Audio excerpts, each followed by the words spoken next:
The first sign our quiet weekend at Cedar Hollow Lake was about to explode didn't come from shouting, sirens, or somebody pounding on the front door. It came from my wife's work phone buzzing while she still had toothpaste in her mouth. I was standing in the kitchen making coffee, staring out at the water, thinking about absolutely nothing, when she glanced at the screen, frowned, and tapped speaker. "Lieutenant Harper Collins," the dispatcher asked, "we've received a 911 report claiming you're unlawfully occupying a residence on Willow Point Drive. Responding deputies have been requested to remove you from the property."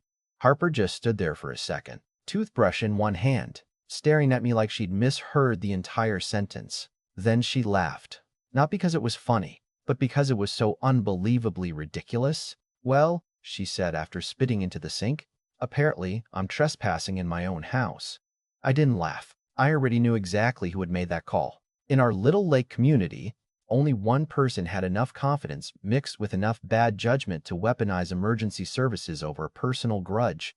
Denise Holloway, president of the Homeowners Association, queen of laminated rulebooks, self-appointed guardian of neighborhood perfection, a woman who genuinely believed wearing an HOA badge around her neck made her something just below a federal judge. What Denise didn't know, what she had never bothered asking before declaring war, was that my wife wasn't just another homeowner.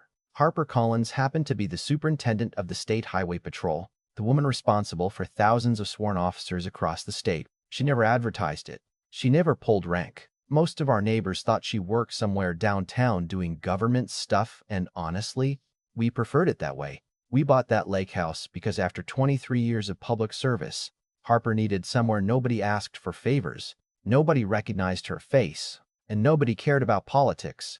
At least that had been the plan. 20 minutes later, 2 patrol SUVs rolled quietly into our driveway. The deputy stepped out looking professional but confused. Harper greeted them wearing old sweatpants, fuzzy slippers, and holding the same coffee mug I'd poured 5 minutes earlier. Before either deputy could finish explaining why they were there, she smiled politely and said, "I assume this is about the illegal resident?" Both men looked embarrassed immediately.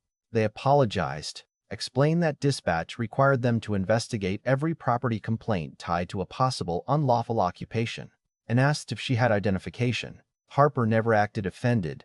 She simply walked inside, returned with our deed, driver's license, trust documents, utility statements, and even security footage showing we'd arrived the previous afternoon. One deputy looked through the paperwork while the other quietly glanced toward the road where a white SUV sat partially hidden behind a row of pine trees. Even from that distance, I recognized Denise's oversized sunglasses reflecting the morning sun. She was watching, waiting, probably expecting to see my wife handcuffed. Instead, something entirely different happened. The older deputy looked back down at Harper's driver's license, then looked at her face again. His expression completely changed. "Ma'am," he said carefully, "I think we've met before." Harper smiled politely. "Annual command conference 3 years ago." The deputy's eyes widened. "Yes, ma'am." His partner suddenly realized who she was, too. Both officers straightened almost instinctively before apologizing again for interrupting our morning. Harper waved it off. "You're doing your job. Whoever called, that's a different conversation." They left less than 5 minutes later. No drama, no argument, no arrest. Just 2 professionals following procedure. I figured Denise would crawl back into whatever cave HOA presidents disappear into after humiliating themselves in public. I couldn't have been more wrong. She sped away so fast, gravel sprayed across the shoulder, and Harper watched her disappear before taking a slow sip of coffee. "She's embarrassed," she said quietly. Embarrassed people either apologize or they doubled out. I asked which one she expected. Harper didn't answer immediately. She looked across the lake where the morning mist was finally beginning to lift. Then she gave me that little smile I'd learned to worry about during our 26 years together. "Let's just make sure every camera on this property is recording." That answer sat in my stomach all day. Looking back now, that was the exact moment this stopped being an argument about a fake trespassing complaint and became something much bigger. Because Denise Holloway wasn't interested in being right. She was interested in winning, and people like that almost always destroy themselves before they realize the game has changed. The funny thing about people who build their entire identity around control is that they can't recognize the moment they've lost it. Denise should have gone home after that morning, poured herself a glass of wine, and pretended none of it had happened. Instead, She convinced herself that the deputies had protected Harper because they knew her personally, and somehow, inside that strange little world she created in her own head, that made my wife the villain. It started with emails. Every homeowner in Cedar Hollow received a message before noon claiming the HOA board had uncovered serious questions regarding improper influence over local law enforcement. She never mentioned Harper by name, but she didn't have to. Everybody knew exactly who she meant. A few neighbors ignored it. A few believed every word. Most simply watched to see where the fireworks would land. Harper didn't respond. She never does when emotions are running hotter than facts. She simply archived every email, every screenshot, every voicemail, then went about fixing a loose board that had bothered me for months. I remember asking, "Doesn't this make you angry?" She shrugged. Being angry never improved an investigation. That's one of the many reasons she spent her career leading officers instead of arguing with people. Denise, meanwhile, escalated almost hourly. She filed complaints with the county claiming our dock violated shoreline regulations. An inspector showed up, measured everything, apologized for wasting our afternoon, and left with a perfectly clean report. 2 days later, she reported that we'd illegally expanded our retaining wall. Another inspection, another clean report. Then came anonymous accusations that our septic system was leaking into the lake. Environmental officials arrived with testing equipment, sampled the water, and actually thanked us because our filtration upgrades exceeded county recommendations. Every single complaint died within hours, but each failure only pushed Denise further over the edge. She couldn't imagine a world where she simply happened to be wrong. Everything had to be a conspiracy. One evening, our next-door neighbor, an older widower named Frank Dawson, wandered over carrying 2 folding chairs and a six-pack. Frank had lived there nearly 30 years. He'd watched HOA presidents come and go like bad weather. He sat down, took one sip of his beer, and sighed. She did something similar to my wife before cancer took her. Harper stopped what she was doing and listened. Frank explained how Denise had found them over flower beds while his wife was receiving chemotherapy. Another couple across the cove had been threatened over wheelchair ramps. A retired teacher had nearly lost her home after Denise insisted on collecting thousands in questionable penalties. Story after story poured out that evening until I realized ours wasn't an isolated feud. Denise had been terrorizing people for years because nobody ever stood up to her long enough to expose the pattern. Harper quietly asked Frank one question. "Do you still have any paperwork?" He smiled for the first time all night. Every single piece. The following weekend, people started showing up at our porch one after another. Not because Harper asked them to, because Frank had called them. A Navy veteran arrived carrying a shoebox filled with violation notices. A young couple brought emails threatening liens over children's bicycles. An elderly woman unfolded handwritten notes documenting years of harassment. Harper never promised revenge. She never suggested lawsuits. She simply organized everything by date, subject, and evidence. Watching her work reminded me why she had earned every promotion she'd ever received. She wasn't building a case against Denise. She was building a timeline of behavior. Meanwhile, Denise became obsessed with proving Harper had abused her position. She sent formal complaints to Internal Affairs, the governor's office, the attorney general, the ethics commission, and even several local news stations claiming the superintendent of the State Highway Patrol had intimidated responding deputies into ignoring criminal trespassing. Every agency requested supporting evidence. Denise submitted screenshots cropped so tightly they removed context, blurry cell phone photos, and pages of handwritten accusations filled with words like corruption, cover-up, abuse of authority, and misconduct. What she didn't know was that every patrol vehicle carries audio and video recording systems. Every dispatch call is logged. Every radio transmission is preserved.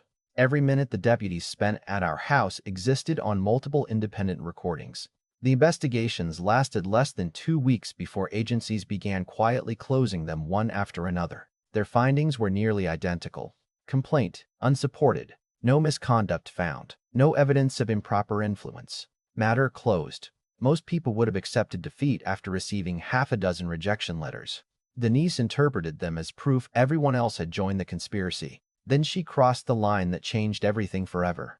One Tuesday morning, someone spray-painted "Lie Row" across our mailbox in bright red paint. Security cameras captured a hooded figure arriving before sunrise, but the person's face remained hidden beneath a baseball cap. The sheriff's office opened a vandalism investigation. Harper said almost nothing publicly, but privately she noticed something odd. Whoever painted the mailbox parked several streets away to avoid neighborhood cameras. Except they unknowingly walked past the entrance camera maintained by the county. Hours later, investigators identified the vehicle, a white SUV registered not to Denise personally, but to the HOA itself. Even then, Harper refused to jump to conclusions. Ownership isn't proof, she reminded everyone. Let's wait. The next break came from somewhere none of us expected.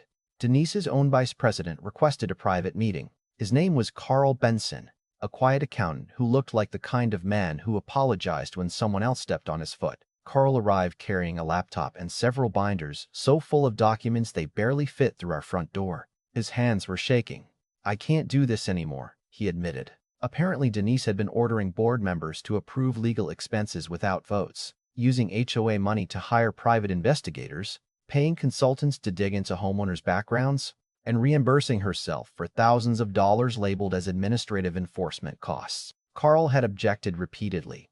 Denise ignored him every time. Worse still, she had instructed the property manager to delete certain meeting minutes before distributing them to residents. Carl had secretly saved the originals. Harper looked at him carefully before asking, "Why come forward now?" Carl stared out the window toward the lake for several seconds. "Because she tried to use emergency services to settle a personal argument, and if someone's willing to do that, I honestly don't know where they stop." That sentence hung in the room long after he finished speaking. It wasn't about our family anymore. It wasn't even about the HOA. It had become a question every resident needed answered. How much authority should one person have when nobody is willing to challenge them? Within days, attorneys representing several homeowners began comparing records. Financial statements didn't match meeting minutes. Meeting minutes didn't match invoices. Invoices didn't match board approvals. The deeper people looked, the uglier everything became. Denise still believed she controlled the narrative, posting cheerful updates online about protecting neighborhood values while privately threatening anyone who questioned her decisions. She had absolutely no idea that dozens of homeowners who once feared speaking out were now quietly working together. Harper still refused every interview request from local reporters. "This isn't my story," she told them. "This community has to decide what kind of leadership it wants."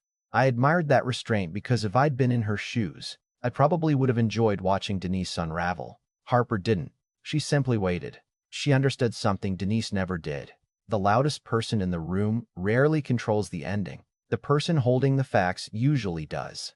And by the time the HOA announced an emergency board meeting for all residents, the facts had become impossible to hide. Nobody knew it yet, but that meeting was about to become the shortest reign any HOA president in Cedar Hollow had ever experienced. The emergency meeting filled the clubhouse long before the board members even walked in. I had lived in Cedar Hollow for almost 6 years, and I'd never seen every folding chair occupied. People standing against the walls, neighbors who usually avoided each other suddenly comparing folders, photographs, and emails like they were preparing for trial. Denise entered exactly the way she always did, chin high, binder tucked under one arm, smiling the confident smile of someone who still believed she controlled the room. She thanked everyone for attending, announced the purpose of the meeting was to address false accusations designed to undermine the association, and then pointed directly toward Harper without saying her name. "Some people," she declared, "believe public office places them above community rules." The room stayed silent, not because people agreed, because they were waiting. Denise spent nearly 20 minutes talking about integrity, leadership, and protecting property values. The irony would have been funny if it hadn't caused so much damage. Then Carl Benson quietly stood up from the second row. "Before we continue," he said, "I'd like to distribute something." Volunteers walked through the room handing every homeowner identical packets, financial records, original meeting minutes, email chains, reimbursement requests, legal invoices, side-by-side comparisons showing what had actually happened versus what residents had been told. You could almost hear pages turning in perfect rhythm. Denise's smile disappeared one document at a time. "Those papers are confidential," she snapped. Carl shook his head. "No, they're HOA records. They belong to the members." Someone near the back asked why association money had been spent investigating homeowners instead of maintaining common property. Another neighbor wanted to know why thousands of dollars had been authorized without board approval. Frank Dawson slowly stood, holding the violation notices Denise had sent his late wife during chemotherapy. He didn't raise his voice. Somehow that made every word hit harder. You told my wife flowers were more important than her recovery. I stayed quiet because she asked me to. I won't stay quiet anymore." An older woman lifted photographs of the wheelchair ramp Denise had threatened to remove. A young couple described refinancing delays caused by unnecessary liens. One after another, people Denise had intimidated for years finally realized they weren't alone. She tried interrupting. She accused everyone of misunderstanding policy. She blamed management companies, attorneys, previous boards, everyone except herself. Then Harper stood for the first time that evening. She didn't walk to the front. She didn't ask for attention. She simply remained beside her chair and spoke in the same calm voice I'd heard after hurricanes, fatal crashes, and some of the hardest days of her career. "This meeting isn't about me," she said. "My title doesn't matter here. I'm speaking today as a homeowner, just like everyone else." Every conversation stopped. The deputies who came to my house followed the law. They treated every complaint seriously because that's their responsibility. The problem wasn't the investigation. The problem was someone knowingly using emergency services to settle a personal dispute. If we're willing to abuse systems meant to protect people, eventually those systems stop protecting anyone. She looked directly at Denise, not with anger, not with satisfaction, almost with disappointment. Authority only works when it's paired with responsibility. That was it. No dramatic speech, no threats, no victory lap. Somehow those two sentences carried more weight than everything Denise had shouted all year. The board called for a formal vote. Hands rose across the room so quickly the result was obvious before counting even began. Denise Holloway was removed as HOA president by an overwhelming majority. An independent audit was approved. Outside counsel was hired. New election procedures were adopted. Several residents volunteered for oversight committees that hadn't existed before because, as one neighbor joked, apparently we've learned what happens when nobody watches the people doing the watching. As everyone slowly filed outside, Denise walked past Harper without saying a word. She looked smaller somehow, not because she'd lost her position, but because the authority she'd wrapped around herself for so many years had vanished in a single evening. Harper watched relief, then slipped her hand into mine as the sun settled over the lake. "Do you feel like we won?" I asked during the walk home. She thought about it for a long moment before answering. "No, I think the neighborhood finally did." I've replayed that answer more times than I can count because she was right. This story was never really about a woman who called 911 trying to throw another homeowner out of her own house. It was about what happens when ordinary people spend years believing they're the only ones being mistreated, until one day they discover everyone else has been living the same story in silence. Denise believed power came from making people afraid to speak. Harper believed real leadership meant giving people the confidence to finally use their own voices. Only one of those ideas survived. Even today, whenever we drive past the clubhouse, someone inevitably waves, smiles, or stops to chat for a minute. Not because Harper was the superintendent of the State Highway Patrol. Most people still don't care much about that. They remember her because she never used the badge to win an argument. She simply trusted the truth to do the work for her. And honestly, I think that's the part Denise never understood. If she'd apologized that first morning, none of this would have happened. One phone call fueled by pride became the spark that exposed years of intimidation, hiding beneath perfectly trimmed lawns and expensive lakefront homes. So now I'm curious what you think. Was Denise simply a power-hungry HOA president who finally faced the consequences of her own decisions?